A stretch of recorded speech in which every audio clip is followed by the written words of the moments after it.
most of us, after waking up for a while, one of the first change or first sensation change we will observe is we will experience the high tide. Yeah, or maybe when you wake up, you are feeling that high tide already. Yeah, that urge to want to go and visit the toilet.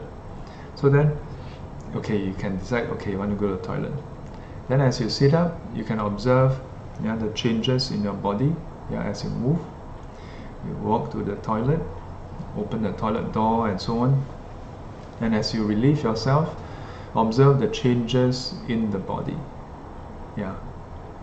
One reflection is the urine before passing out is part of the body. If you consider the body as you, then the urine, when it's inside the body, is you.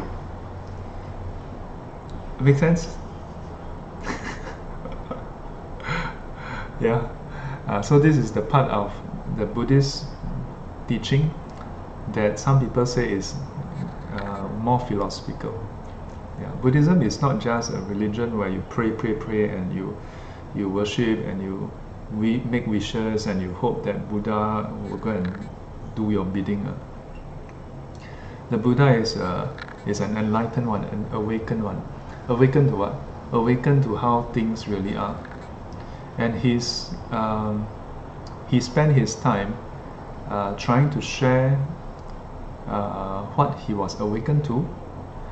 But even more importantly, if he just shared that is just sharing his knowledge. He also shared the way to discover what he observed. Yeah. So he don't just share his knowledge. He shared the methodology of his knowledge. That's so wonderful. Huh? Yeah. So in that sense, that's why there's this other part. Yeah. Of inquiry, of contemplation, to go and contemplate. Yeah. And then go and observe. Then go and verify. Then contemplate, observe, verify. Contemplate, observe, verify. Yeah. And then see for yourself what's happening. Yeah.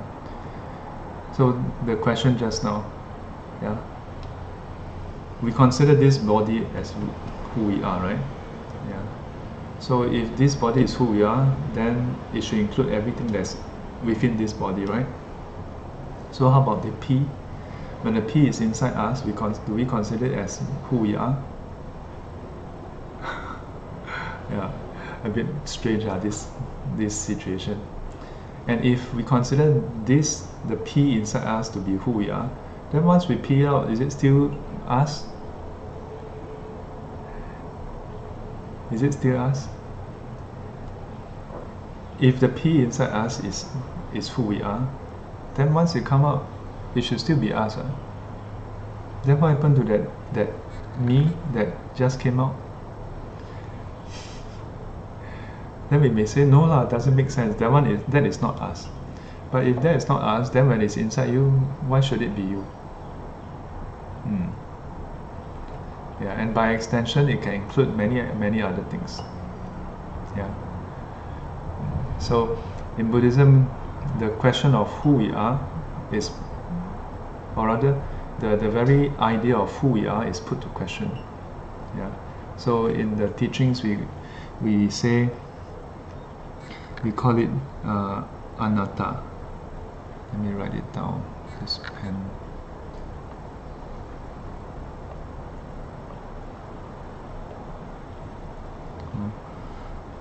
So, not self or no self.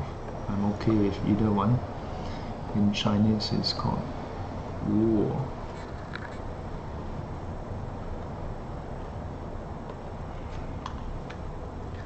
Let me just switch to the whiteboard so you can see what I'm writing. Oh. Anatta. Wu. Yeah. So some would say that this is like the, again, philosophical or metaphysical discourse. Yeah. But another way, another angle to look at no self is to consider when do we identify with things as mine or myself? Yeah.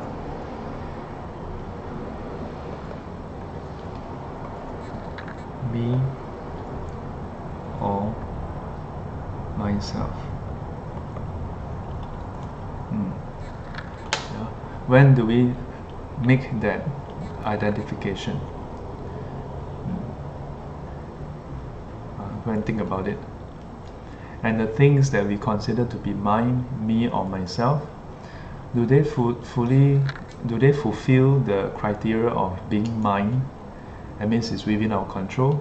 Me, that means I can wield it directly. Yeah. So you can do this reflection. And especially now with COVID-19, just now we talk about how we can take the opportunity to spend time to really pay attention to our family members. The trouble is, with close proximity, then you have friction.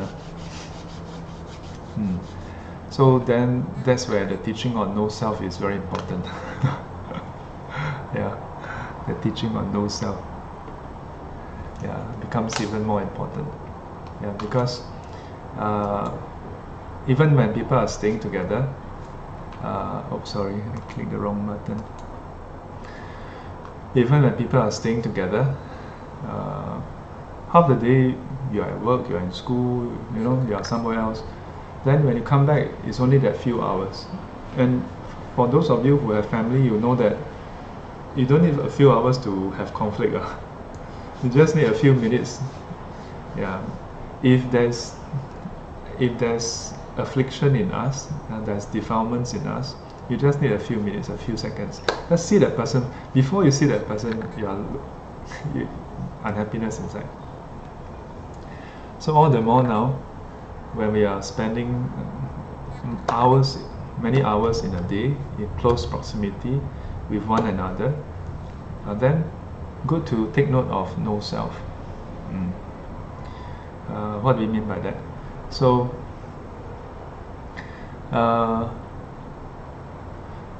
before we get upset with something, ask yourself, what are you upset with? Are you upset with the person or what the person is doing? And why? Why are you upset? Is it because it is objectively wrong? Or is it because it is different from your way of doing things? That is different from your way of thinking? Or is it because of what the person said or do that you don't like? And again, it's I don't like. You can try this exercise. Before you get upset, check. Because we are used to, when we get upset, we think that person made me upset. Yeah. But in the Buddhist teaching, it says no. Before you jump to conclusion that it's that person, go and investigate all the different conditions that led to the arising of upset. What are the conditions resulting in the upsetness?